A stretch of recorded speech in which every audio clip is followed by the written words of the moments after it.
Hola, muy buenas. Vamos a ver el funcionamiento de Bitcoin. El objetivo es que al finalizar el video puedas tener una idea clara e integral del funcionamiento de Bitcoin a través del análisis de la criptografía, blockchain y minería. Algunos de los conceptos que analizaremos son Internet y P2P, más que nada para ver dónde se encuentra parado, dónde vive Bitcoin dentro de Internet, concepto de blockchain, concepto de nodos en Bitcoin, transacciones, criptografía.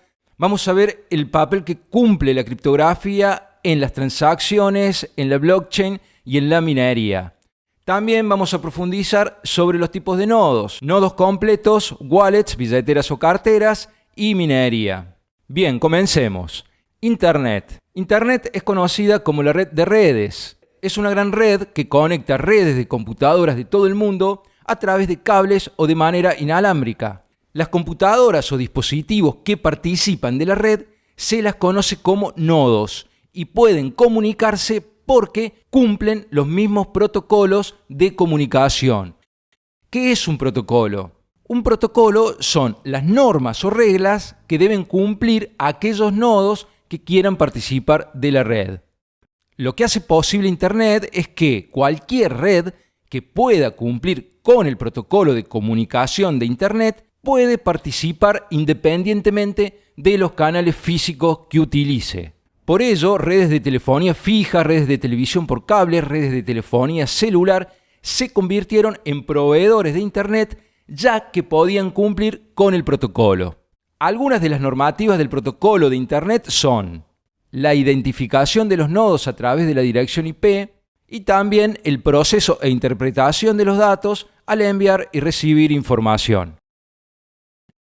Usos de Internet. ¿Qué uso le puedo dar a Internet? Una vez conectados a Internet, listo, me puedo comunicar. Ahora hay que determinar el uso que le voy a dar a Internet. ¿Para qué me quiero comunicar con los otros nodos? Por ejemplo, para usar correo electrónico, para visitar páginas web, para usar Bitcoin, etc. Estos servicios funcionan sobre distintos tipos de arquitecturas de red y otros protocolos, que a la vez funcionan sobre la red y protocolo de Internet. Para utilizar estos servicios, deberemos instalar el software específico que va a funcionar sobre la arquitectura y el protocolo que utiliza dicho servicio. Veamos ahora algunas arquitecturas. Cliente-servidor.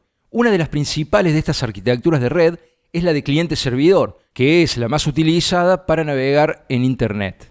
Los nodos que se unen a esta arquitectura se dividen en clientes y servidores, es decir, hay nodos que cumplen el rol de clientes y hay nodos que cumplen el rol de servidores. Los clientes solicitan recursos al servidor y éste responde. El típico programa que cumple el rol de cliente es el navegador web, como Chrome, quien a través de un protocolo denominado HTTP solicita a un servidor que le sirva, que le envíe determinada página web que éste almacena. Este modelo, para que funcione, depende de la disponibilidad de los servidores, administrados por personas u organizaciones. Si el servicio colapsa o se cae, no podremos acceder a la información solicitada. P2P.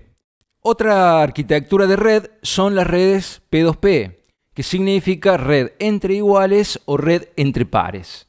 En esta arquitectura, cada nodo hace de cliente y de servidor a la vez. Un usuario realiza una petición y esa petición se propaga por toda la red hasta encontrar un nodo que tenga la respuesta a esa petición. Si un nodo desaparece, no pasa nada, ya que se espera que la información solicitada se encuentre replicada en otro nodo. Lo que podemos observar de esta arquitectura que funciona sin depender de ningún servicio centralizado. La propia red en su conjunto se autosustenta. Para que la red falle, deberían fallar todos o la mayoría de los nodos. Este es el tipo de arquitectura en la que funciona Bitcoin. La propia red se controla a sí mismo. No existe un administrador centralizado que la controle, es una red descentralizada. De aquí es donde aparece el popular concepto de Bitcoin, que reza: Bitcoin es una moneda descentralizada y no necesita servicios de un servidor central como podría ser un banco. Bitcoin depende de sí mismo. Bien, hasta aquí es para aclarar dónde se encuentra y la arquitectura que usa Bitcoin dentro de la red Internet. Veamos ahora algunos conceptos y tecnologías propias del protocolo Bitcoin. Blockchain o cadena de bloques. La blockchain o cadena de bloques es el componente central del sistema Bitcoin, pero es una de las tantas tecnologías que operan para el protocolo Bitcoin.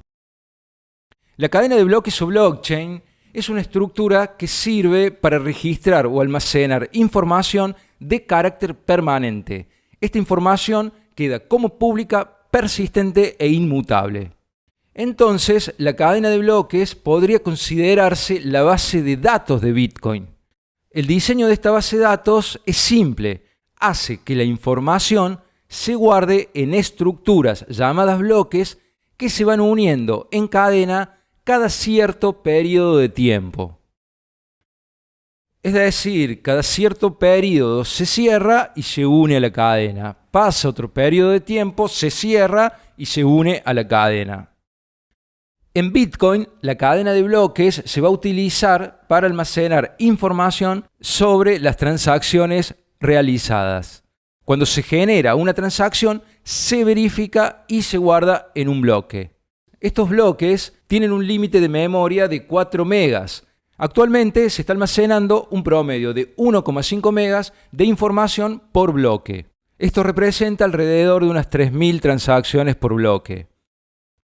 Como vemos, el concepto de blockchain es simple. Luego, el resto de tecnologías del protocolo Bitcoin, tales como la criptografía y la minería, van a trabajar para que la información que se guarde en la blockchain sea inmutable y sea válida. Bien, existe una sola cadena válida en todo Bitcoin que almacena todas las transacciones realizadas durante toda la existencia de Bitcoin. Por esto se la conoce como libro contable o ledger en inglés. Bien, hasta aquí un primer concepto de lo que es blockchain. Ahora veamos el concepto de nodos en Bitcoin. Nodos. Recordemos el concepto de P2P. P2P era una red unida por nodos que se comportaban de igual a igual. Cualquiera podía entrar o salir de la red sin afectar el correcto funcionamiento del sistema. La red Bitcoin funciona sobre la arquitectura P2P y los tipos de nodos que participan varían según el rol que vayan a cumplir. Cada tipo de nodo va a utilizar el software específico que le permita cumplir con su rol. Existen 3 roles principales: los nodos completos que almacenan y validan las transacciones, las wallets, carteras o billeteras que crean transacciones y nos permiten acceder a los bitcoins, y la minería que guarda las transacciones en los bloques. Bien, cada nodo va a ejecutar un software específico según el rol o roles que vaya a cumplir. Es decir, existe un software de nodo completo, un software de billetera y un software de minería. Tal como ocurría en la arquitectura cliente-servidor, donde un nodo que cumplía el rol de cliente ejecutaba un software de navegador web y un nodo que cumplía el rol de servidor ejecutaba un software de servidor. Bien, tenemos que tener en cuenta que cada nodo puede cumplir uno o más roles. Por lo general, un nodo que ejecute un programa de nodo completo también va a ejecutar un programa de wallet. Un nodo minero va a ejecutar un programa de minería, un programa de nodo completo y un programa de wallet. Y la mayoría de los nodos va a ejecutar uno o varios programas de wallets. Hasta ahora un primer concepto sobre nodos en Bitcoin. Ahora vamos a ver lo que son las transacciones en Bitcoin y luego vamos a continuar con el estudio detallado de las funciones que cumplen los nodos. Transacciones.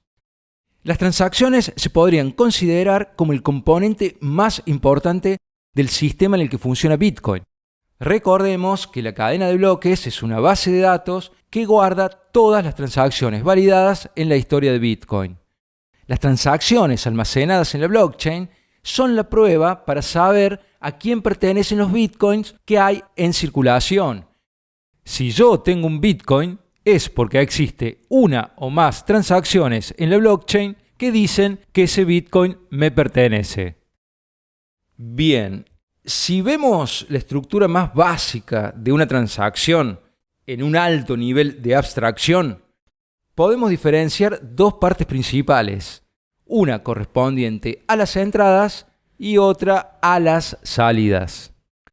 Las entradas indican de dónde vienen los bitcoins y las salidas hacia dónde van. Bien, ¿cómo se generan las transacciones? Las transacciones las crean las wallets. Por ejemplo, si yo le voy a comprar un bitcoin a un amigo, mi amigo me va a decir: descárgate una wallet para bitcoin y pásame una dirección. Entonces, me descargo una aplicación de wallet, esa wallet me genera una dirección y le paso esa dirección a mi amigo. Una dirección o address es como una cuenta que doy para que me envíen dinero. Es como una dirección de email que doy para que me envíen un mensaje o mensajes. Con la diferencia que las direcciones las genera la propia aplicación de la wallet. Entonces, mi amigo va a crear la transacción a través de su propia wallet usando la dirección que yo le di como destinataria. Bien, acá tengo una billetera abierta, una wallet, en este caso Electrum. Entonces, si yo quiero recibir Bitcoin, yo voy a ir a recibir, voy a poner una nueva dirección y esta va a ser la dirección que yo le voy a tener que mandar a mi amigo, ya sea por código QR o aquí tenemos la dirección en caracteres. Entonces yo lo único que tengo que hacer es mandarle esta dirección, es lo único que tengo que hacer. Entonces luego mi amigo en su propia billetera a donde va a tener que ir, va a tener que ser a enviar, a send, y va a poner aquí la dirección que yo le pasé y luego lo va a pagar. Más o menos para que lo vean a grosso modo cómo harían. Bien, entonces, por debajo de este proceso, la billetera de mi amigo va a construir una transacción que como entrada va a tener la dirección de mi amigo junto al Bitcoin que me envía y como salidas mi dirección con el Bitcoin que estoy recibiendo. La entrada será el Bitcoin gastado y la salida ese mismo Bitcoin que ahora soy yo el que lo puede gastar. Bien. UXO, Unspent Transaction Output, transacción de salida no gastada. Aquellos valores que figuren en alguna salida de una transacción y aún no se hayan gastado, se los conoce como UXO. Por ejemplo, tenemos esta transacción X donde mi amigo me transfirió un Bitcoin. Apenas me lo transfirió, era un UXO a mi favor. Solo yo puedo gastarlo. Vemos que en la transacción Y ya lo estoy gastando. Por lo tanto, deja de ser un UXO a mi favor y pasa a ser un nuevo UXO a favor de la dirección indicada en la nueva salida. Es decir, a la persona que yo se la estoy enviando. Como vemos, una transacción consume UXOs existentes y crea UXOs nuevos. Tengan en cuenta que no estoy gastando un Bitcoin de mi saldo total como se gastaría el saldo que tengo en el banco. Mi wallet puede detectar varios UXOs almacenados en la blockchain a mi favor. Y cuando voy a hacer un gasto, la misma wallet elige uno o varios de esos UXOs. Entonces, estaría gastando específicamente esos UXOs elegidos. Para hacerles una analogía, es como si estuviera gastando un billete de mi billetera. El que recibe el billete solo puede gastar ese billete. No puede gastar el valor de ese billete con otros billetes de mi billetera. ¿Ok? Entonces, el saldo que va a crear la wallet, el saldo que me va a mostrar la wallet, lo crea sumando todos los UXOs a favor que tiene esa wallet registrada en la blockchain. ¿Ok? Entonces, tiene que quedar bien claro este concepto de UXO, porque nos vamos a referir varias veces a lo largo del video, y es un término muy utilizado en el protocolo Bitcoin. Entonces, ¿por qué es importante entender lo que son los UXOs? Por ejemplo, la suma de todos los UXOs de las transacciones almacenadas en la blockchain va a ser la cantidad de Bitcoin que hay en circulación, y también podremos saber a qué direcciones pertenecen esos Bitcoins. Entonces, si yo poseo Bitcoin, es porque mi wallet detectó UXOs que apuntan a direcciones pertenecientes a mi wallet. Igualmente, iremos revisando estos conceptos a lo largo del video para que quede bien claro. Ok. Lo que tenemos que tener en cuenta es que una transacción puede tener varias entradas y varias salidas, y que cada UXO, es decir, cada salida sin gastar, a la hora de gastarse, debe gastarse completamente, como si cada salida fuera un billete. Si yo tengo un UXO de un Bitcoin, como en el ejemplo, y luego quiero usarlo para gastar solo 0,50, deberé gastar el UXO de un Bitcoin. 0,50 será una salida a la dirección que le quiero hacer el pago, y los 0,50 restantes a mi misma dirección como cambio. Esto la wallet lo hace automáticamente. Estas dos salidas serán dos nuevos UXOs en la red hasta que sean gastados. Bien. También, si en el caso de que yo tenga 5 UXOs a mi favor por el valor total de un Bitcoin, proveniente por ejemplo de 5 cobros, y quiero hacer un pago de un Bitcoin, se creará una transacción que tendrá 5 entradas, los 5 UXOs que estoy gastando y una salida, que es el Bitcoin que estoy enviando. ¿Esto qué va a generar? Va a generar un nuevo UXO de un Bitcoin, y los 5 UXOs que se gastaron dejan de ser UXOs. ¿Ok?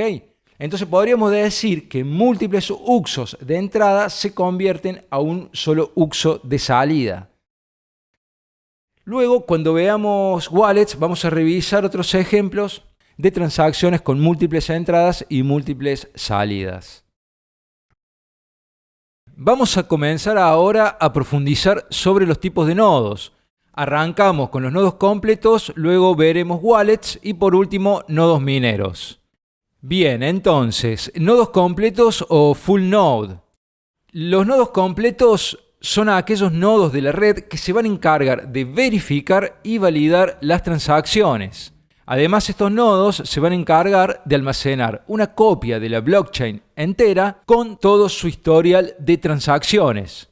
Se les llama completo porque el software que ejecuta estos nodos puede cumplir con todos los roles, ya que también incluye una wallet y hasta opción para minar desde la CPU, aunque esta última función ya ha quedado obsoleta frente a equipos más potentes diseñados exclusivamente para la minería. Hoy en día minar desde CPU no es rentable. El más utilizado de estos software de nodo completo es Bitcoin Core, que representa casi el 99% de los nodos completos. Bitcoin Core se puede descargar de la plataforma bitcoin.org. Bitcoin Core es la actualización del primer cliente creado por Satoshi Nakamoto, el creador de Bitcoin. Hoy en día es mantenido por otros desarrolladores. Lo particular de descargarse uno de estos nodos es que al contener la blockchain entera se van a necesitar hoy en día más de 300 GB de memoria. Igualmente viene una versión llamada Prune Mode, que significa modo podado, que requiere unos 7 GB, ya que no descarga la blockchain entera. Tengamos en cuenta que los nodos de cartera y de minería van a estar en permanente comunicación con estos nodos para poder acceder a información referente a las transacciones.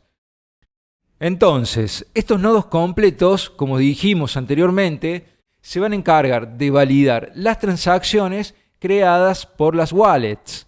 Para ello, van a verificar que las transacciones cumplan ciertas condiciones estandarizadas para su validación. Algunas de estas condiciones son que las entradas no se hayan gastado anteriormente, que el emisor de la transacción sea el propietario de él o los uxos que se están consumiendo, que los valores de las transacciones sean correctas, etc. Una vez verificadas, el nodo crea un grupo de transacciones válidas llamado mempool. Luego los mineros llevarán las transacciones del mempool a los bloques que están minando, que son los llamados bloques candidatos. Luego, cuando veamos minería, analizaremos en profundidad este proceso. Cuando una wallet crea una transacción, esta se propaga por toda la red en busca de los nodos completos. Al llegar a un nodo completo, este valida la transacción, guarda una copia en el mempool y la propaga hacia otros nodos. Cuando alcanza otros nodos, estos realizan el mismo procedimiento, es decir, validan, guardan una copia en el mempool y propagan.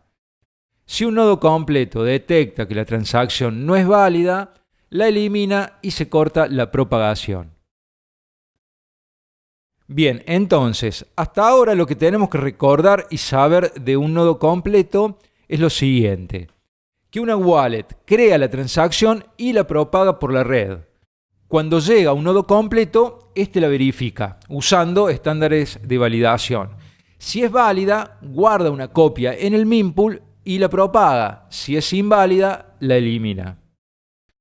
Bueno, hasta aquí un primer concepto de nodo completo. Faltan explicar otras características que se irán viendo luego de ver criptografía y cuando veamos minería. Bien. Entonces, estamos viendo los tipos de nodos, ¿no? Estamos profundizando sobre los tipos de nodos.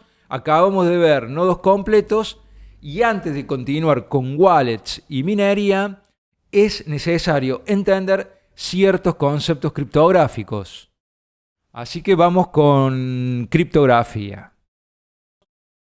Se llama criptografía a aquellas técnicas utilizadas para el cifrado de mensajes. Y existen distintos tipos, métodos y mecanismos criptográficos. Nosotros vamos a profundizar en lo que son las funciones hash criptográficas y la criptografía asimétrica, más precisamente las firmas digitales. Bien, hash. El hash es el resultado de una función matemática que transforma cualquier información o grupo de datos en una serie de caracteres de longitud fija. Es decir, más allá de la cantidad de datos a los que apliquemos la función, siempre la salida, es decir, el hash, tendrá la misma cantidad de caracteres. Existen distintos tipos de funciones hash según el algoritmo que utiliza.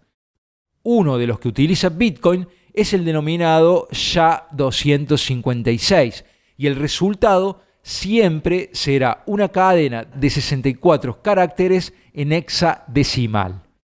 En estos ejemplos vamos a aplicar la función hash SHA-256 a ciertos datos.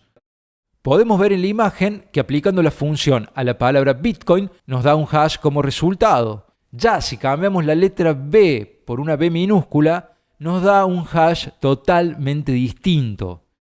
También en estos ejemplos le aplicamos esta función al white paper de Bitcoin, que es un documento de varias hojas, y vemos que nos da de resultado otro hash completamente distinto. Lo que podemos observar en este caso es que por más que cambie el tamaño del mensaje, siempre nos dará un hash de 64 caracteres en hexadecimal. Es decir, podríamos aplicar la función hash a un documento de millones de páginas o a un documento que contenga una sola letra y siempre el resultado serán los 64 caracteres. Bien, vamos a entrar ahora en un par de páginas que calculan esta función hash para corroborar estos hashes. Bien, entonces vamos a poner Bitcoin con mayúscula. Vemos que el hash comienza con B40 y termina con AA4. Vamos a entrar a esta otra página. Voy a volver a poner Bitcoin con mayúscula. Y vemos que también empieza con B4 y termina con AA4. Es decir, siempre nos va a dar el mismo resultado. Comparamos con lo que teníamos aquí, B40 AA4. Perfecto. Ahora probemos con la B minúscula. 6B88, 07B, 6B88, 07B, 6B8, 07B. Ahora calculemos el hash al white paper, que lo tengo por aquí. Son 4 páginas en este caso. Voy a copiar. Comienza FB1, termina F6E. FB1, F6E, lo mismo que habíamos calculado aquí. Tener en cuenta como los caracteres son en hexadecimal, puede ser que en alguna plataforma pueden aparecer las letras en mayúscula. El hexadecimal no hace distinciones entre mayúsculas y minúsculas. Es para que lo tengan en cuenta. Bien, sigamos entonces. Otra cosa que tenemos que tener en cuenta es que no se puede descifrar jamás el mensaje o información original a partir del hash. Es matemáticamente imposible. El hash sería como una huella digital en los humanos. Una huella digital es única para cada humano, pero no podemos crear o descifrar características de un humano a partir de su huella digital. ¿Para qué nos sirve la huella digital? Nos sirve para asociarla de manera unívoca a una persona. Lo mismo ocurre con el hash.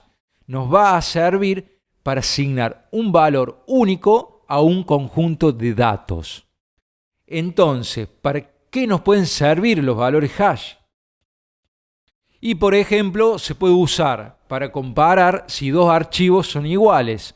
Por ejemplo, si yo quiero verificar que dos documentos de varias páginas sean iguales, les aplico a ambos la función hash y si el resultado me da dos hashes distintos es porque no son iguales. Algún cambio, por más pequeño que sea, tienen. Ok, otro ejemplo es para el uso que se le da a la gestión de contraseñas. Por ejemplo, yo al registrarme en una aplicación, al crear una contraseña, la aplicación, por seguridad, no la va a guardar. Va a guardar el hash de la contraseña. Entonces, cuando yo me loguee en esa aplicación, la contraseña que yo ponga, la misma aplicación le va a aplicar la función hash y el resultado lo va a comparar con el hash que tiene guardado. Y si es igual, me va a permitir el ingreso a la aplicación. Este mecanismo evita que en el caso de ser hackeada la aplicación, las cuentas de los usuarios siempre van a quedar a salvo, ya que nadie puede tener acceso a las contraseñas, ya que jamás se guardaron. Y nosotros sabemos que a partir del hash es matemáticamente imposible obtener la contraseña. Bien, ahora vamos a ver lo que son las firmas digitales y el papel que juega la función hash para su funcionamiento. Criptografía asimétrica. La firma digital deriva de la criptografía asimétrica. La criptografía asimétrica es un método criptográfico que se caracteriza por el uso de pares de claves relacionadas, donde una es pública y la otra privada. Este método permite dos principales usos. 1. Cifrar o encriptar mensajes para ocultar el contenido y que solo el receptor pueda descifrarlo. Y 2. Cifrar o encriptar mensajes para validar la propiedad e integridad de un mensaje o documento, que esto sería la firma digital. En Bitcoin no necesitamos el primer uso, ya que al ser enteramente público no necesitamos ocultar nada, pero sí el sistema va a necesitar verificar la propiedad e integridad de los mensajes que se van a enviar entre los nodos. Bien, entonces lo que vamos a hacer ahora es analizar el concepto general de firma digital y luego, cuando veamos wallets, veremos el uso de la firma digital para validar transacciones y cuando veamos minería, su uso para validar bloques. Bien, firma digital. La firma digital permite verificar que un mensaje no ha sido alterado y que el remitente es quien dice ser. Veamos ahora el mecanismo de una firma digital. Como dijimos, la firma digital deriva de la criptografía asimétrica. Este tipo de criptografía se caracteriza por hacer uso de dos claves, una pública y otra privada.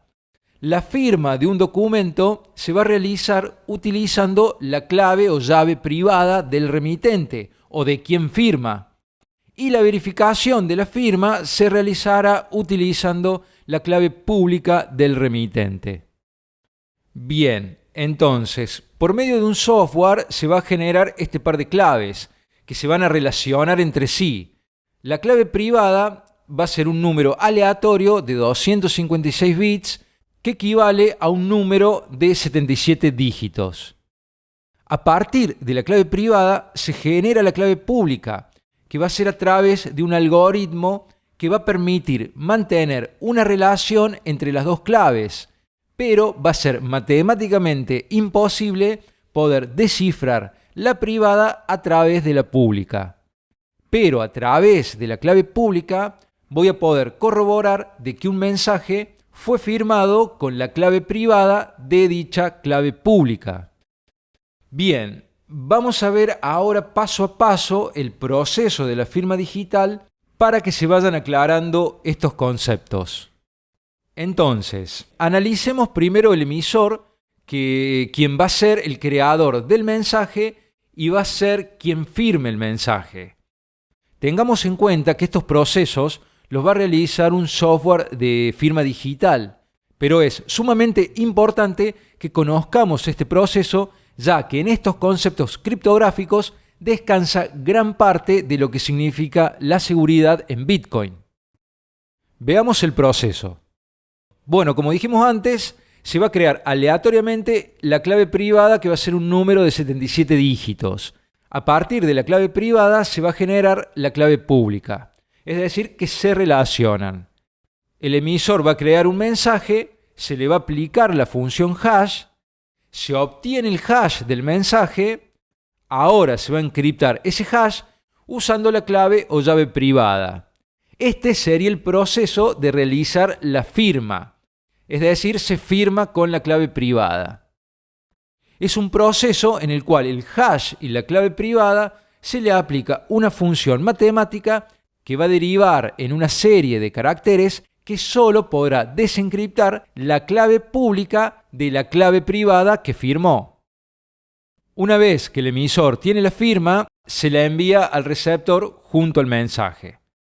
Recordemos que la firma digital no oculta nada, ese no es el fin. La firma verifica que el mensaje lo envíe el verdadero emisor y que el mensaje no haya sido alterado. Entonces, el receptor va a recibir el mensaje junto con la firma. Tengamos en cuenta que el receptor ya conoce la clave pública del emisor. Bien, entonces el receptor, o mejor dicho, el software de verificación de firma del receptor, lo que va a hacer primero va a ser calcular el hash del mensaje recibido. Luego va a desencriptar la firma usando la clave pública. Y si falla, si no se puede desencriptar, no se va a poder validar que el remitente sea quien dice ser, ya que puede ser que la firma no se haya firmado con la clave privada que debe relacionarse con la clave pública que estoy usando para desencriptar la firma. Eso sí falla. Ahora, si no falla, es decir, si se puede desencriptar la firma, se va a poder validar el emisor, ya que nos vamos a asegurar que el mensaje fue firmado con la clave privada asociada a la clave pública. Además, al desencriptar la firma, vamos a obtener el hash del mensaje usado para la firma. Entonces, lo que vamos a hacer va a ser comparar el hash del mensaje recibido con el hash de la firma que acabamos de desencriptar, y si coinciden, podemos asegurar que el mensaje no ha sido alterado. Bien, hasta aquí un concepto general de cómo funciona la firma digital. Ya luego vamos a ir viendo cómo utilizamos la firma digital para validar transacciones y para validar bloques. Listo. Bien. Vamos a seguir profundizando sobre los nodos. Ya vimos nodos completos, ahora vamos a ver wallets, carteras o billeteras. Wallet, billetera o cartera. Una wallet es un tipo de nodo ligero, no descarga la blockchain ni valida transacciones. Va a depender de los nodos completos para funcionar. Una wallet controla el acceso al dinero del usuario. Le permite recibir, enviar y calcular el saldo de Bitcoin. La wallet no guarda Bitcoin, guarda llaves o claves privadas que le van a permitir firmar transacciones para poder gastar el dinero y llaves o claves públicas para poder recibir el dinero. Las direcciones o address son hashes de las claves públicas. Veamos algunos ejemplos en cómo fluctúan los uxos una vez validadas las transacciones. Bien, tenemos representadas estas dos wallets, la primera con un saldo de 1 Bitcoin y la segunda con un saldo de 0,25 Bitcoin. La wallet 1 crea una transacción firmada con su clave privada donde transfiere 1 Bitcoin a la dirección D de la wallet 2. ¿Ok? Es decir, la wallet 1 está gastando este uxo que tenía a su favor. Y este gasto va a estar reflejado en la entrada de la transacción. Además, se está creando un nuevo uxo a favor de la dirección D de la wallet 2 que está reflejado en la salida de la transacción. Como vemos ahora, el saldo de la wallet 1 queda en 0 y el saldo de la wallet 2 en 1,25, que es producto de la suma de los uxos que apuntan a direcciones de esta billetera. Bien, ahora la wallet 2 envía 1,10 Bitcoin a la dirección A de la wallet 1. Como los uxos deben gastarse totalmente, es decir, no puedo dividirlos y no tengo un uxo de 1,10 para realizar el envío exacto, la entrada de la transacción va a consumir los dos únicos uxos que tiene la wallet, es decir, el de 1 Bitcoin y el de 0,25 Bitcoin, que suman 1,25, que es valor suficiente para poder cubrir el envío de 1,10 Bitcoin. Entonces, 1,10 Bitcoin será un nuevo uxo apuntando a la dirección A y 0,15 un nuevo uxo generado como cambio o vuelto de la operación apuntando a la dirección D. Podemos ver cómo el dinero siempre vive, solo se va moviendo entre direcciones, es decir, entre cuentas. Todas estas operaciones van a ser consideradas solo cuando sean validadas e incorporadas a la blockchain. Saldo. Cuando decimos que la billetera de un usuario ha recibido bitcoins, lo que queremos decir es que la billetera ha detectado en la cadena de bloques un uxo que se puede gastar con una de las claves privadas controladas por esa billetera. Por lo tanto, el saldo de Bitcoin de una wallet es la suma de todos los uxos que apuntan a direcciones de esa billetera y que pueden estar dispersos entre cientos de transacciones y cientos de bloques. El concepto de saldo lo crea la aplicación de billetera. Bien, en esta imagen tenemos representadas 3 billeteras de este lado y la cadena de bloques de este otro lado. Tengamos en cuenta que la cadena de bloques en este momento cuenta con alrededor de 750.000 bloques con un promedio de 3.000 transacciones por bloque. Ok, entonces, para calcular su saldo, cada wallet va a rastrear en toda la blockchain todos aquellos uxos que apunten a direcciones que esa wallet contiene. Como podemos ver, la wallet 1, al rastrear la blockchain, encontró 4 uxos que apuntan a direcciones propias, es decir, a direcciones generadas por esta misma wallet. Por lo tanto, esta billetera guarda también las claves privadas que le van a permitir gastar esos uxos. Si observamos, podemos ver que la transacción A y la transacción F contienen salidas apuntando a la dirección A de la wallet 1. Estas salidas no se marcaron en verde porque no son UXOs, ya que fueron gastados en la transacción B y en la transacción H respectivamente. Lo mismo está ocurriendo con salidas apuntando a direcciones de la wallet 2 y 3. Están en negro porque fueron gastadas y con esos valores se generaron nuevos UXOs. Entonces, volvemos a repetir. Una transacción consume UXOs existentes y crea UXOs nuevos. Bien.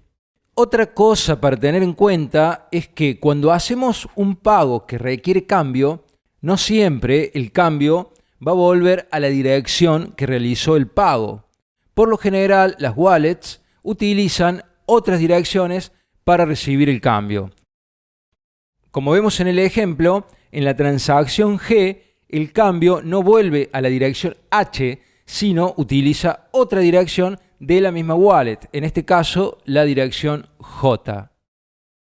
Otra cosa, el tema de los UXOs. Si bien existen billeteras que nos van a permitir elegir los UXOs que vamos a utilizar para realizar un pago, por lo general se deja que el mismo software de billetera los elija según su propio algoritmo, ya que al usuario medio solo le interesa ver el registro de pagos, cobros y saldo. Bueno, ya vimos ejemplos de transacciones con múltiples entradas y múltiples salidas. Veamos ahora otro ejemplo para que quede claro este concepto. Entonces, ¿cómo se pueden dar las múltiples entradas y salidas? Por ejemplo, al hacer una transacción, la wallet va a buscar un UXO de igual o mayor valor que el pago que se quiere realizar. Si no lo tiene, va a buscar los UXOs que sumen el valor exacto. Si se pasa, recibirá el cambio como un nuevo UXO a su favor. En este ejemplo vemos que se debe realizar un pago de 1,70 Bitcoin. La wallet, según su algoritmo, puede buscar un UXO de 1,70. Si no lo encuentra, buscará uno mayor. Si no lo encuentra, buscará varios UXOs hasta alcanzar los 1,70. Y si no lo encuentra, buscará varios UXOs hasta sobrepasar los 1,70. En este caso, la wallet juntó UXOs por el valor de 1,85 y generó otra salida de 0,15 como el cambio de la transacción. Bien. Claves y semillas. Bien, lo que nos permite gastar el saldo de la billetera es poder firmar las transacciones. Y como vimos hace un momento, para firmar un documento digital necesito generar un par de claves, una pública y otra privada. Precisamente eso es lo que hará la wallet. Va a generar claves que nos permitan recibir y enviar Bitcoin. En el momento de instalar la wallet se nos proporciona una clave o llave maestra. Esta clave es generada aleatoriamente y es popularmente llamada semilla o seed. La semilla es representada por una serie de 12 o 24 palabras según la wallet. Esta semilla tiene el poder de generar múltiples claves privadas que se van a relacionar con la semilla misma. Y cada clave privada generada por la semilla va a generar una clave pública. Y la clave pública va a generar una dirección Bitcoin. Recordemos que una dirección es un hash de la clave pública. Estas claves privadas son las que nos van a permitir poder firmar transacciones y así poder gastar los UXOs que apuntan a las direcciones generadas por la wallet. Bien, cuando instale una wallet me va a preguntar siempre si ya tengo semilla o si deseo crear una wallet nueva. Es decir, si yo ya creé una billetera, por ejemplo, en mi celular y la quiero replicar en mi portátil, tendré que poner la opción ya tengo semilla. El valor principal de la semilla es que, al ser la madre de todas las claves privadas, nos permite restaurarlas o volver a generarlas.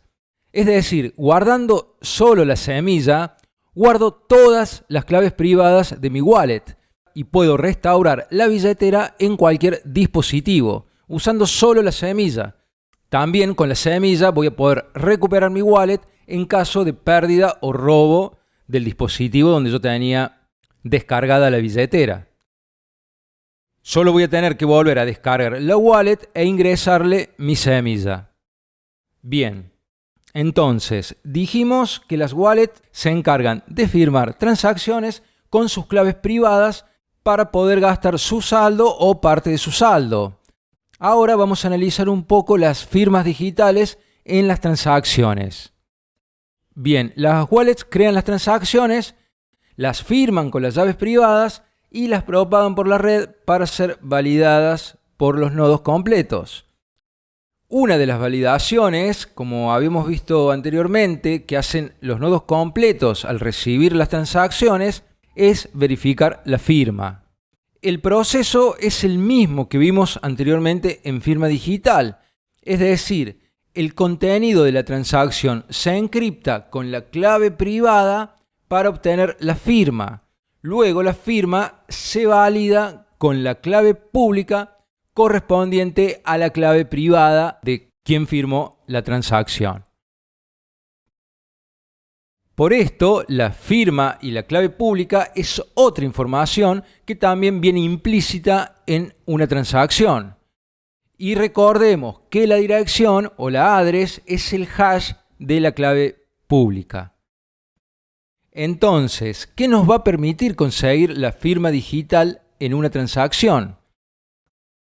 Nos va a permitir dos principales cuestiones. Una, integridad de la información, que significa que la red puede verificar que los datos de la transacción no fueron cambiados, y legitimidad del propietario. La red puede verificar la propiedad de la transacción, es decir, que él o los UXO que se están gastando pertenecen al poseedor de la clave privada que firmó la transacción. Algo que tenemos que tener en cuenta es que cada entrada de una transacción se firma de forma independiente. Por lo tanto, esta transacción que vemos lleva 3 firmas, una por cada entrada. Es decir, siempre se firma de manera independiente cada UXO que se está gastando, por más que sea la misma dirección, la misma clave pública. ¿Ok?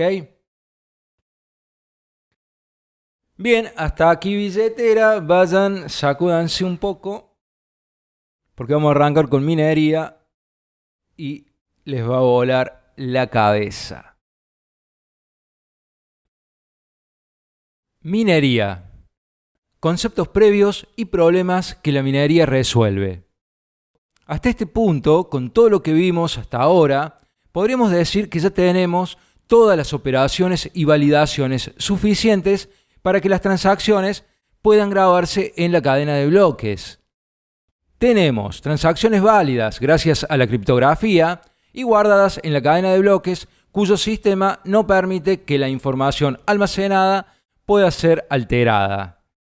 Pero surgen algunos inconvenientes para mantener un sistema de descentralización total, y el objetivo de conseguir una moneda descentralizada se ve menoscabada. Estos inconvenientes son: 1. Mantener el sistema de cadena de bloques descentralizado, y 2. Conseguir consenso de validación de los bloques de manera descentralizada.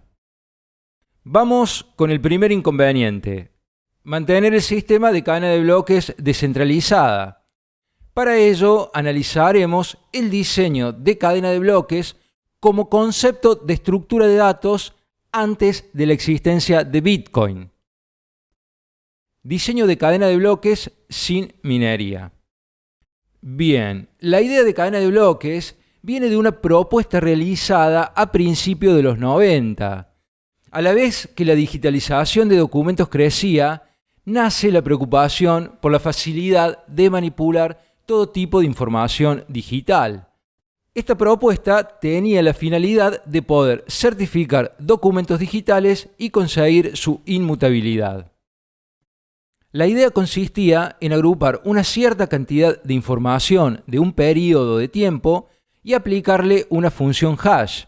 El hash resultante va a ser la referencia de la información original, ya que cualquier modificación el hash cambiaría.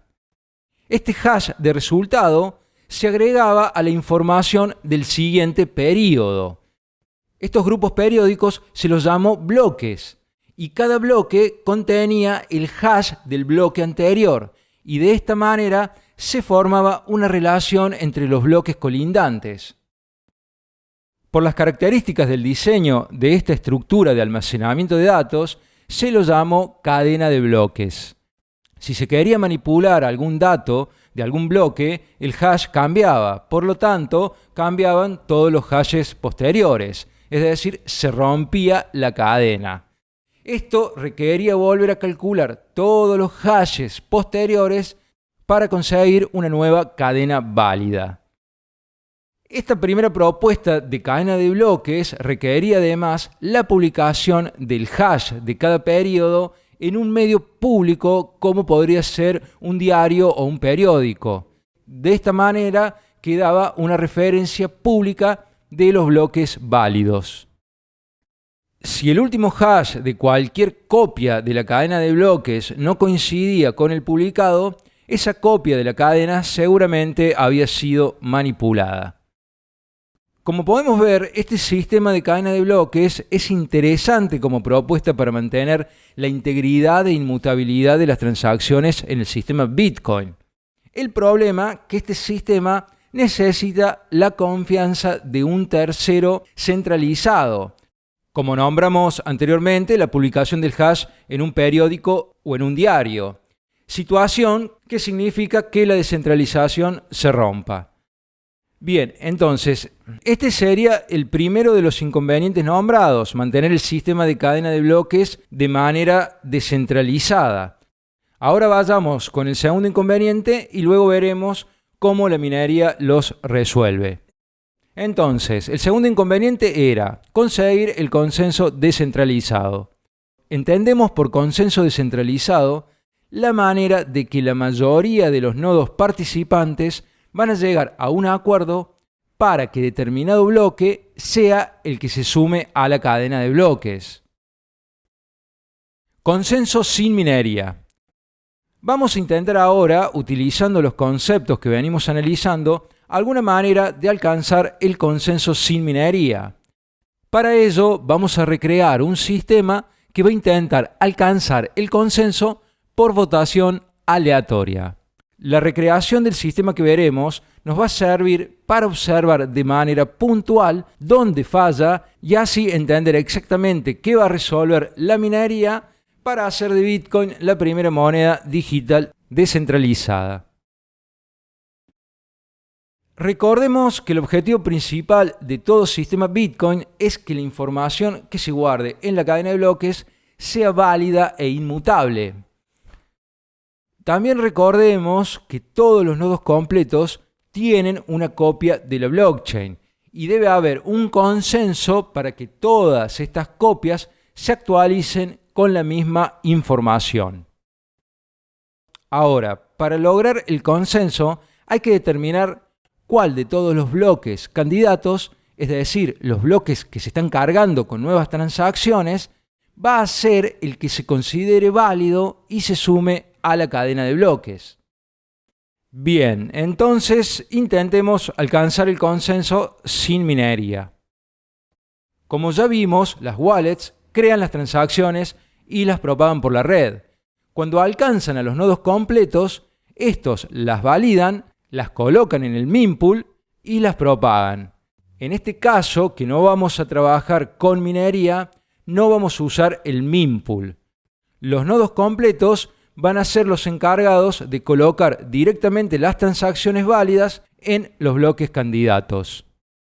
Luego, el sistema va a cerrar los bloques cada 10 minutos aproximadamente Entonces, ahora hay que llegar a un acuerdo para elegir uno de los bloques para sumarlo a la cadena. ¿Por qué tenemos que elegir un bloque? Bueno, porque no todos los bloques van a contener las mismas transacciones. Puede pasar que una transacción que entró en un bloque no haya entrado en otro, o que exista alguna transacción inválida. Por esto mismo, se tiene que elegir uno de ellos, y luego el bloque elegido será propagado para que el resto de los nodos lo verifiquen y, si es válido, lo sumen a la cadena de bloques. Entonces, para elegir un bloque, en este caso hipotético sin minería, vamos a decir que cada nodo va a elegir o votar aleatoriamente uno de los bloques. Entonces, el nodo ganador, es decir, el más votado, va a firmar digitalmente su bloque y lo va a propagar por la red para que el resto de los nodos, es decir, los perdedores, lo verifiquen. Y si es válido, lo agreguen a su cadena de bloques. Si es inválido, es decir, si la firma está mal o tenga alguna transacción inválida, se rechazaría este bloque y se volvería a elegir un nuevo bloque de un nuevo nodo. Bien, esto garantiza que todos los nodos actualicen su cadena de bloques con el mismo bloque y todos tengan la misma copia. En este punto podremos pensar que este sistema puede funcionar perfectamente sin minería, ya que se puede elegir uno de los bloques y todos los nodos completos pueden verificar que sea válido. Y de esta manera los bloques pueden almacenarse en la blockchain de forma segura. Pero aparece un problema incontrolable y capaz de vulnerar el sistema. El problema es que no se puede controlar los nodos de la red.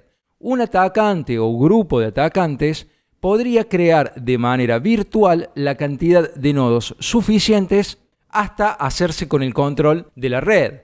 Este tipo de ataque se lo conoce como Civil Attack. Este control va a permitir al atacante realizar ataques de doble gasto, entre otros. Más adelante veremos en qué consisten estos tipos de ataque. Pero tengamos en cuenta que la minería llega para resolver el gran problema por el cual no se había podido concretar nunca un sistema de dinero digital descentralizado. Este problema es el doble gasto. Funcionamiento de la minería. La principal novedad o característica que nos trae la minería es la forma en que se va a alcanzar el consenso en la red. Es decir, como vimos anteriormente, de qué manera los nodos participantes van a llegar a un acuerdo en determinar qué bloque va a ser el que se una a la cadena de bloques. Y en lugar de buscar un consenso, por ejemplo, a través del voto aleatorio, como se intentó en el ejemplo que hicimos sin minería, vamos a utilizar un sistema llamado prueba de trabajo. La prueba de trabajo se trata de un mecanismo que requiere al usuario resolver un problema matemático como condición para poder realizar una acción. En el caso de Bitcoin, los nodos van a competir por quién resuelve primero este problema. El bloque del nodo ganador será el que se una a la cadena de bloques. Este problema será programado de manera tal que para ser resuelto, la computadora que lo esté resolviendo deba hacer una gran cantidad de cálculos. Y esta cantidad de cálculos será proporcional a la capacidad de cómputo de dicha computadora. Es decir, ahora no nos va a interesar la cantidad de nodos virtuales que pueda crear una máquina, que era el problema que enfrentábamos al querer conseguir el consenso sin uso de la minería. Lo que nos va a interesar ahora es el poder de cómputo de esa máquina. Ahora nos da igual tener 1000 nodos virtuales en una máquina, ya que los 1000 nodos juntos no van a poder usar más poder de cómputo que el poder de cómputo físico de la máquina que los crea. Este poder de cómputo tiene un costo de inversión en equipamiento y en electricidad, ya que si quiero tener más posibilidades de ganar la competencia, será proporcional al gasto que generen esos nodos. Ahora, la pregunta que surge, ¿qué nodo va a querer participar si participar le conlleva un gasto considerable? Es aquí donde aparece otro tipo de nodo que cumplirá un nuevo rol en el sistema Bitcoin. Estos serán los nodos mineros que van a invertir su poder de cómputo a cambio de una recompensa. Los nodos mineros, para poder cumplir su rol, deberán contar con el hardware y software necesario para minar, además de una aplicación de nodo completo para poder interactuar con la blockchain y el mempool. Los mineros van a ir retirando transacciones válidas del mempool y colocándolas en un bloque mientras intentan resolver la prueba de trabajo.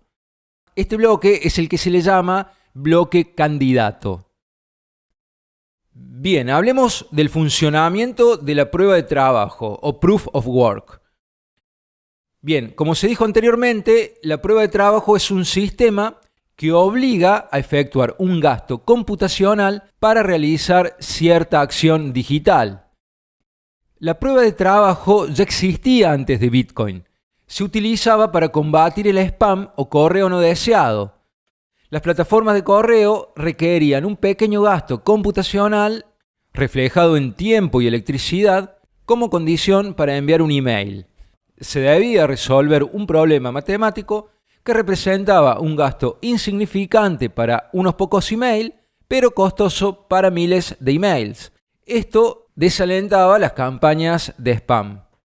En Bitcoin, la prueba de trabajo se va a utilizar para que los bloques candidatos compitan y el ganador sea el que se sume a la blockchain. Recordemos cuando vimos blockchain que el sistema calculaba un hash a toda la información del bloque. Si cualquier dato del bloque cambiaba, cambiaba el hash. Entonces, el tipo de prueba de trabajo que utiliza Bitcoin es agregar un valor a la información del bloque llamado nonce que permita que el hash resultado del bloque comience al menos con 19 ceros. Por ejemplo, el que vemos aquí. La prueba consiste en ir cambiando el valor del nonce y cada vez que se cambia se le aplica la función hash al bloque hasta conseguir como resultado un hash que comience con 19 ceros. Si el hash que obtenemos como resultado no comienza al menos con 19 ceros, se descarta y se prueba con otro valor nonce. El nonce puede adoptar miles de millones de valores. Por ello, mientras más poder de cómputo que tenga un minero, más veces podrá cambiar el nonce y calcular el hash. Por lo tanto, más posibilidades va a tener de encontrarlo. Entonces, un equipo que esté dedicado a la minería va a utilizar todo su poder de cómputo para descubrir el nonce. Mientras más poder de cómputo tenga, más posibilidades de encontrar la respuesta. Y también, mientras más poder de cómputo tenga, mayor va a ser el gasto en hardware y electricidad que tendrá que afrontar este minero. El algoritmo de la prueba de trabajo está programado a través de fórmulas estadísticas para que la solución sea resuelta cada 10 minutos aproximadamente en promedio. Hash rate o tasa de hash. El hash rate se refiere al poder de cómputo que un minero tiene según la potencia de su equipamiento. A mayor hash rate, más cálculos de hash por segundo podrá realizar y por lo tanto más posibilidades de encontrar la respuesta. La suma de todo el hash rate de los mineros nos da el hash rate de toda la red Bitcoin. Entonces, si se suman mineros a la red, habrá más poder de cómputo en la red, es decir, habrá mayor hash rate. Como el sistema de Bitcoin necesita que cada bloque se genere en un promedio de cada 10 minutos, luego ya veremos por qué, la dificultad de la prueba de trabajo deberá variar según el hash rate de la red. Es decir, si aumenta el hash rate, deberá aumentar la dificultad lo suficiente para que se mantenga el promedio de que cada 10 minutos se encuentre la solución. Es decir, que la complejidad de la prueba de trabajo aumentará proporcionalmente al aumento del hash rate de la red.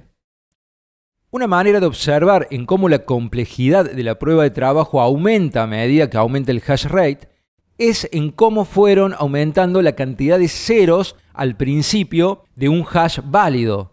Porque mientras el hash comience con más ceros, más cálculos habrá que realizar. Al principio de Bitcoin, el hash que debía calcular la prueba de trabajo debía comenzar con 10 ceros. Hoy en día llega a 19 ceros. Entonces, el algoritmo de la función hash utilizada en la prueba de trabajo va a variar su complejidad proporcionalmente al hash rate de la red para que la solución siempre se encuentre cada 10 minutos en promedio. Este ajuste se realiza cada 2 semanas aproximadamente. Ya luego veremos por qué el protocolo Bitcoin determina que sean 10 minutos. Otra cosa, tampoco es necesariamente que siempre vaya a aumentar la complejidad, ya que el hash rate puede bajar, lo que significa que la complejidad también va a bajar. Un ejemplo es que cuando en China prohibieron la minería, el hash rate bajó y por lo tanto la complejidad también bajó. Recompensa para los mineros. Los mineros, por ofrecer su poder de cómputo a la red, compiten por ganar 2 tipos de recompensas. Las 2 recompensas serán para el minero ganador de la prueba de trabajo. Una de estas recompensas son las comisiones que paga cada transacción que fue añadida al bloque. Esta comisión se la conoce como fee. Y otra es la llamada recompensa de bloque de 6,25 nuevos bitcoins que va a generar el sistema y van a pasar a ser parte del total de bitcoin en circulación. El minero ganador va a ser el primer dueño de estos bitcoins. Fee. Un fee es una tarifa que se incluye en las transacciones. Estas tarifas no se calculan a partir del valor en bitcoin que está moviendo esa transacción, sino por el tamaño de la transacción en kilobytes, que va a depender de la cantidad de entradas y salidas que tenga la transacción. Y también el valor del fee va a depender de la congestión de la red. El fee lo va a pagar quien envíe el dinero y la billetera va a ser la encargada de calcularlo según su propio algoritmo. La billetera va a calcular un valor acorde para que esa transacción sea incluida por los mineros rápidamente. Los valores de los fee son sugerencias. Por lo general, una wallet te dará para escoger entre una prioridad baja, media y alta. Pero yo, si quiero, puedo elegir hasta pagar menos que la prioridad baja sugerida, si es que no tengo apuro para que se me confirme la transacción. Es decir, mientras más pague de fee, más rápido se harán las confirmaciones. Anteriormente, cuando vimos transacciones, no incluimos el tema de los fees por ser un tema que deriva de la minería y esto podría haber causado confusión en ese momento. Entonces, una transacción con fee la podríamos representar de la siguiente manera. Por ejemplo, en esta transacción, nuestra billetera calcula un fee de prioridad media de 0,00002079 Bitcoin. Como entradas, nuestra wallet usa 2 UXOs a favor, uno de un Bitcoin y otro de 0,001. Entonces, ¿qué quiere decir esto? Que estamos pagando 1,00002079 con 1,001. Entonces, como salidas, va a quedar el Bitcoin a la dirección del receptor y el cambio de 0,00097921 a una dirección mía, representando el vuelto de la transacción. Los 0,00002079 del fee no se asignan en la transacción, es decir, no aparece en la transacción, ya que va a quedar como una tarifa implícita por la transacción que va a cobrar luego el minero ganador. Es decir, no puede aparecer en una salida porque no sabemos todavía qué minero va a ganar, ya que el fee es para el minero que gane la competencia. Otro rol importante de los fee que cabe destacar es que al significar un gasto, evita que atacantes inunden la red con transacciones minúsculas de manera gratuita. Recompensa de bloque. La recompensa de bloque son 6,25 Bitcoin para el minero ganador. Estos Bitcoin los genera el sistema y pasan a formar parte de los Bitcoins circulantes en la red. El minero ganador sería como el primer dueño de esos Bitcoins. Como Bitcoin está programado a tener un suministro total de 21 millones de Bitcoins, llegará un día, en el año 2140 aproximadamente, que se habrán generado la totalidad del suministro. A partir de ese momento, en teoría, las recompensas de los mineros serán exclusivamente de los fee de las transacciones. Desde la creación de Bitcoin, la recompensa de bloques se fue reduciendo paulativamente. Este mecanismo, llamado halving, establece que cada 210.000 bloques, unos 4 años aproximadamente, se reduce a la mitad. La recompensa en un principio comenzó con 50 bitcoins, luego pasó a 25, luego a 12,5, hasta llegar ahora a 6,25. Y seguirá reduciéndose hasta llegar a 0. Esta característica permitió al principio inyectar muchas monedas y aumentar el precio a medida que la emisión iba disminuyendo. Coinbase. El minero ganador va a cobrar la recompensa de bloque y los fee o comisiones por medio de una transacción especial llamada Coinbase. Este tipo de transacción tendrá una salida cuyo valor será la suma de todos los fee del bloque más la recompensa de bloque. En este ejemplo, la salida de 7,229 Bitcoin se corresponde a la suma de los 6,25 Bitcoin de recompensa de bloque más 0,979 Bitcoin correspondientes a los fee que se pagaron en las transacciones incluidas en el bloque. Esta salida va a apuntar a una dirección del minero ganador. Los 7,229 Bitcoin definen un nuevo uso a favor del minero. Analicemos ahora un poco más en profundidad el significado de mempool. Entonces, sabemos, cuando las transacciones llegan a los nodos completos, estos las validan y las colocan en una memoria temporal llamada mempool. El mempool almacena todas aquellas transacciones validadas que esperan ser colocadas en un bloque candidato por parte de los mineros. Por eso se la conoce como la sala de espera de las transacciones. Los mineros darán prioridad a aquellas transacciones con mayor comisión o fee. Las transacciones con poco fee deberán esperar varios bloques para ser confirmadas y una transacción con alto fee entrará en el próximo o próximos bloques. En esta página mempool.space podemos observar una estimación de lo que deberíamos pagar si quisiéramos que nuestra transacción entre en el próximo bloque. Vemos que sugiere para una alta prioridad 10 satoshis por byte, media 9 satoshis y baja 8 satoshis por byte. Recordemos que un satoshi va a significar 0,701 Bitcoin. Otra forma de verlo, un Bitcoin es igual a 100 millones de satoshi. Continuemos.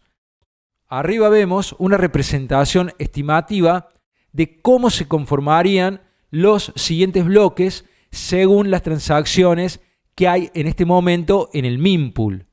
Vemos que el próximo bloque tiene un promedio de 9 satoshis por byte por cada transacción, y este último, que representa 3 bloques más, están las transacciones que pagaron un promedio de 2 satoshis por byte. Esto grafica lo que habíamos dicho antes, de que si yo no tengo apuro de que se me confirme una transacción, puedo pagar menos sin ningún tipo de problemas. Bien, este sería una representación del bloque que se está minando en este momento.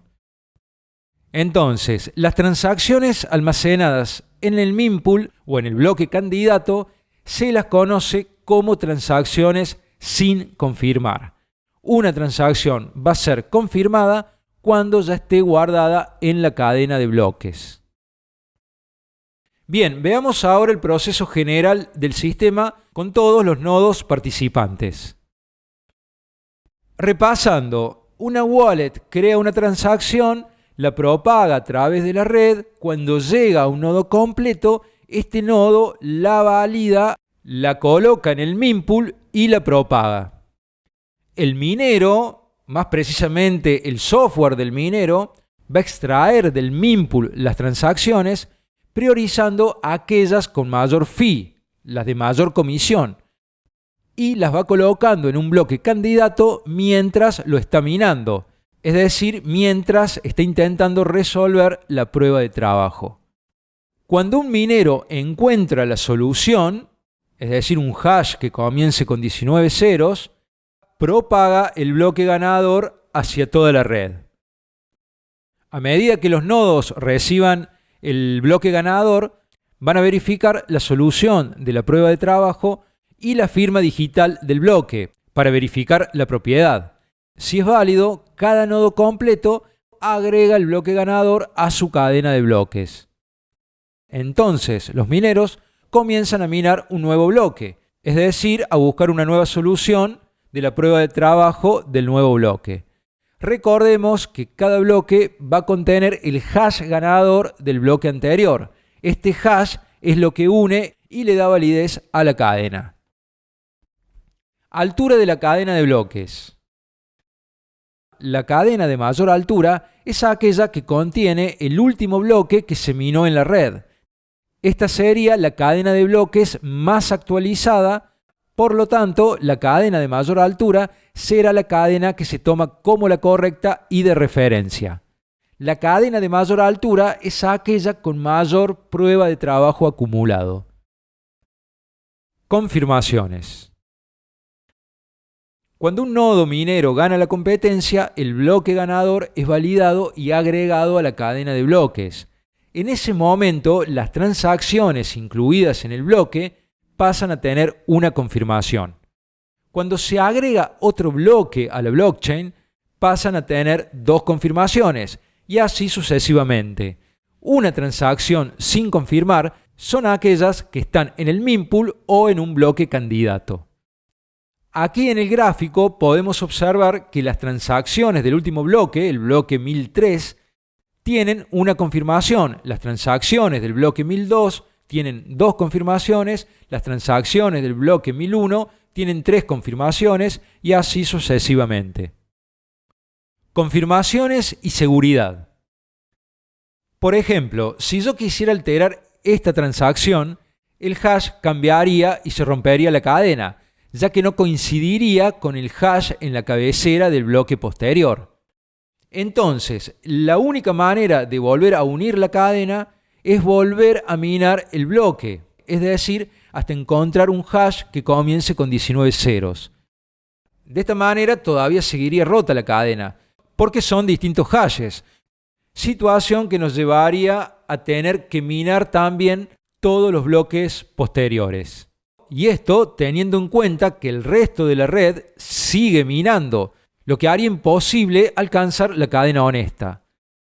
De esto se deduce que mientras más confirmaciones tenga una transacción, más difícil es revertir una transacción almacenada en la blockchain. También se deduce el por qué la cadena válida será aquella más larga o de mayor altura. Algo importante que debemos tener en cuenta es que jamás puede haber una transacción inválida en la blockchain. Me refiero al tipo de transacción inválida donde una transacción esté gastando fondos que no corresponden a usos pertenecientes a quien firma la transacción. Por ejemplo, que una transacción de 60 Bitcoin cambie la dirección de salida a una dirección del atacante, o aumentar el valor a un UXO que le pertenezca al atacante. Cualquier nodo puede detectar estas transacciones inválidas y jamás aceptaría un bloque con transacciones inválidas de este tipo. Además, al ser pública toda la información de la blockchain, cualquiera podría detectar transacciones inválidas. Entonces, importante, la minería no resuelve que una transacción inválida se almacene en la blockchain. Eso ya lo resolvió la criptografía. La minería resuelve el problema del doble gasto. Doble gasto. El doble gasto es una manera de vulnerar el sistema utilizando transacciones válidas. El doble gasto se produce cuando alguien crea dos transacciones distintas donde se estén gastando los mismos UXOs. Lo que aquí sucede es que ambas transacciones son válidas, es decir, están firmadas por el dueño de las llaves privadas. Los nodos completos las dan como válidas y las colocan en el mempool, aunque los mineros solo van a escoger una. Ahora veremos algunos posibles ataques de doble gasto hacia Bitcoin y la importancia de las confirmaciones como regla de seguridad. Ataques de doble gasto. Tengamos en cuenta que la idea de una moneda criptográfica digital y descentralizada data desde mucho antes de la creación de Bitcoin, pero nunca se pudo concretar porque no se supo cómo resolver el problema del doble gasto, es decir, cómo conseguir que un archivo digital representando dinero no pueda copiarse y así gastarse más de una vez. Veamos algunos posibles ataques de doble gasto que podrían afectar a Bitcoin. Ataque de carrera.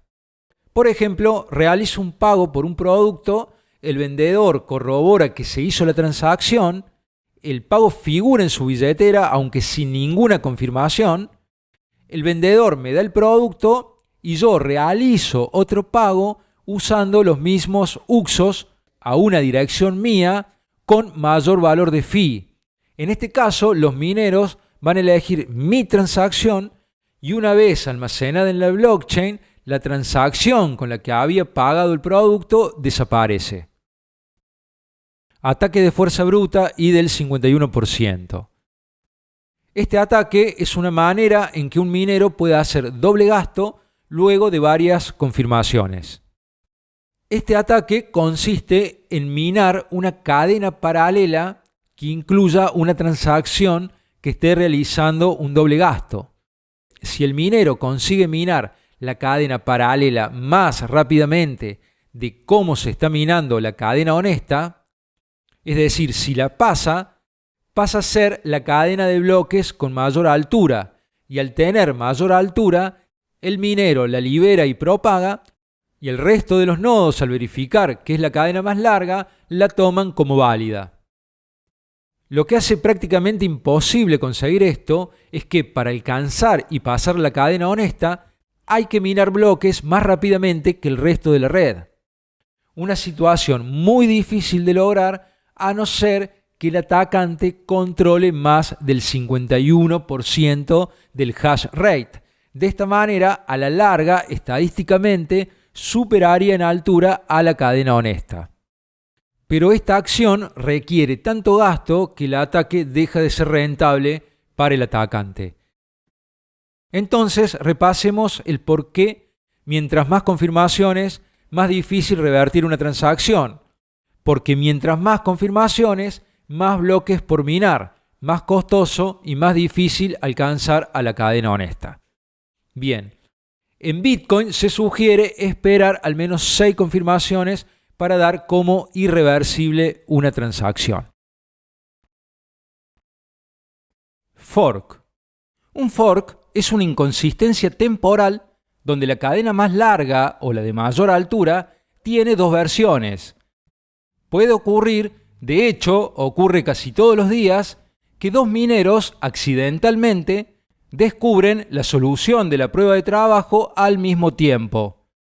Y al propagarse dos bloques válidos por la red, se produce una bifurcación o fork.